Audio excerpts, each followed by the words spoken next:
வணக்கம். ஜாதகம் அப்படிங்கிறது நம்மளோட பாஸ்ட் லைஃபோட கண்டென்ட், அதாவது பழைய கர்மா. ஈர்ப்பு விதி அப்படிங்கிறது நம்மளோட நல்வாழ்க்கைக்காக புதுசாக கொடுக்குற கர்மா, அதாவது புதுசாக கொடுக்குற இன்புட்.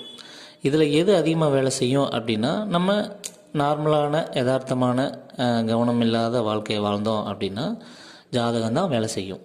ஆனால் கான்ஷியஸோட ஒரு அவேர்னஸோடு எப்போவுமே இருந்தோம் அப்படின்னா ஈர்ப்பு விதி தான் வேலை செய்யும். இப்போ ஜாதகம் நல்லா இருந்துருச்சு அப்படின்னா நம்ம நடைமுறை வாழ்க்கையில் எப்படி இருந்தாலும் அது நல்ல ரிசல்ட்டை கொடுத்துரும். ஆனால் ஒருவேளை சரியாக இல்லை, பிரச்சனைகளோடு இருக்குது அப்படின்னா ஈர்ப்பு விதியை பயன்படுத்துறது தான் சரியான முறையாக இருக்கும்.